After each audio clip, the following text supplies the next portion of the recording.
ఓం నమః శివాయ.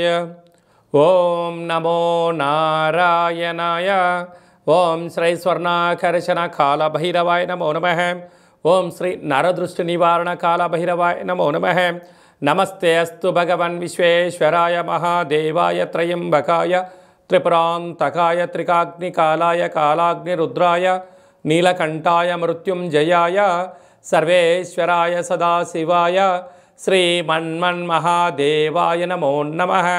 హరి ఓం. మా ఛానల్కి స్వాగతం.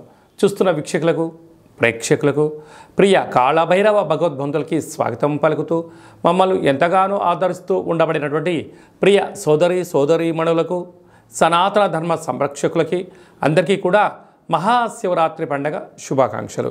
మహాదేవుడి యొక్క ఆశీస్సులు అందరిపైన ఉండాలని, అందరినీ చల్లగా ఆశీర్వదించాలని, నిండు నూరేళ్ల ఆయురారోగ్యాలకు అందరికీ ప్రసాదించాలని, జాతక చక్రంలో ఉండబడిన గ్రహ గమనాలు దోషాలు తొలగిపోయి ఎవరైతే ఏదైతే కోరుకుంటున్నారో అన్నింటా విజయాన్ని సాధించేటువంటి ఆశీర్వచనాన్ని భగవంతుడు అందరికీ ప్రసాదించాలని మనసారా కోరుకుందాం. 1-3-2024 నుండి 15-3-2024 వరకు పుట్టినటువంటి వారందరికీ కూడా ముందస్తుగా జన్మదిన శుభాకాంక్షలు. గతంలో వివాహం చేసుకున్న వారికి వివాహ వార్షికోత్సవ శుభాకాంక్షలు. ద్వాదశ రాశుల్లో గ్రహ గమనాల్ని ఒకసారి వీక్షింపచేద్దాం. మిథున రాశి వారు మహాశివరాత్రి సందర్భంగా ఆదివారం అమావాస్య సందర్భంగా ఎలాంటి విధి విధానాలు పాటించాలో ఈ వీడియోలో సవివరంగా సంపూర్ణంగా తెలుసుకుందాం. మిథున రాశిలో ఏ నక్షత్రాలు వస్తాయనగా మృగశిర నక్షత్రంలోని 3వ పాదం, 4వ పాదం, ఆరుద్ర నక్షత్రంలోని 4 పాదాలు, పునర్వసు నక్షత్రంలోని 1, 2, 3 పాదములు కలిపితే మిథున రాశి. చాలామందికి పుట్టినటువంటి కాల సమయంలో డేటా ఆఫ్ బర్త్లో ఉండనటువంటి కారణం చేత పేరు యొక్క మొదటి అక్షరాన్ని అనుసరిస్తూ ఆ రాశిని తెలుసుకునే ప్రయత్నం అవుతుంది. అవి ఏ అక్షరం ఒకసారి పరిశీలన చేద్దాం.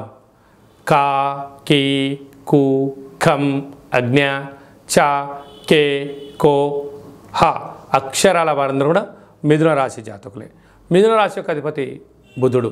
వీరికి అర్ధాష్టమ కేతువు, అష్టమంలో కుజుడు మరియు శుక్ర సంచార స్థితి, భాగ్యంలో బుధాదిత్య రాజయోగం, రవి బుధ మరియు శని సంచార స్థితి, మీనరాశిలో రాహు సంచార స్థితి, మిథున రాశిలో గురు సంచార స్థితిలో ఉన్నప్పుడు స్వయం వృత్తులు, వ్యాపారాలు, సేవారంగ కార్యక్రమాల్లో అద్భుతమైనటువంటి ఆలోచన విధానం వలన, స్వయం నిర్ణయం, స్వయం పరిపాలన వలన మంచి యోగదాయకమైన రోజులు ఉన్నాయి. ఏదైనా ఒక పని చేసేటప్పుడు మీరు ఎంతో క్లుప్తంగా ఉంచే ప్రయత్నం చేయండి. లేకపోతే మా బంధువులు కదా, మా మిత్రులు కదా, నా సన్నిహితులు కదా అని చెప్పి మీరు ఎప్పుడైతే చెప్పడం ప్రారంభిస్తారో మీ యొక్క బలం బలహీనత వారు తెలుసుకొని వారు మిమ్మల్ని అన్ని విధాలుగా వాళ్ళ అవసరాల కోసం మిమ్మల్ని సద్వినియోగం చేసుకునే పరిస్థితి ఉంటుంది. కనుక ఇలాంటి కాల సమయంలో మహాదేవుడికి నవరత్నాలతో కూడుకున్నటువంటి కెంపు, పగడం, ముత్యం, పచ్చలతో కూడుకున్నటువంటి నవరత్న జలాల చేత మహాదేవుడికి అభిషేకం చేయడం, పెసరపప్పును దేవుడికి నైవేద్యంగా ఏర్పాటు చేయడం, తదనంతరం బ్రాహ్మణుడికి కానీ గోమాతకు దానం చేయడం వల్ల బుద్ధి జ్ఞానం చేత మీకు నిండు నూరేళ్ళ ఆయురారోగ్యాలు మీ సొంతమవుతాయి.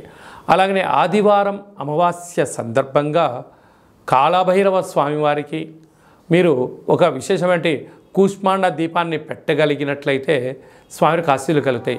అలాగే మీ ఇంటి గుమ్మానికి, మీ వాహనాలకు ఒక నిమ్మకాయని దిష్టి తీసి కోసేసేయండి. తెల్ల జిల్లేడు యొక్క వేరుని తీసుకొచ్చి ఇంట్లో పెట్టుకున్నట్లయితే సకల దుష్టగ్రహాలు తొలగిపోయి విపరీతమైన రాజయోగం మీ సొంతం అవుతుందని చెప్పి గమనించాలి. స్వయం వృత్తులు, సేవారంగాలు, వ్యాపారాలు, వ్యవసాయ సోదరీమణులకు, సాఫ్ట్వేర్ హార్డ్వేర్ ఉద్యోగస్తులకు, యూట్యూబ్, వాట్సాప్, ఫేస్బుక్లను కార్యక్రమం చేసేంతవరకు చాలా మంచి కాలం ఉందని చెప్పి గమనించాలి.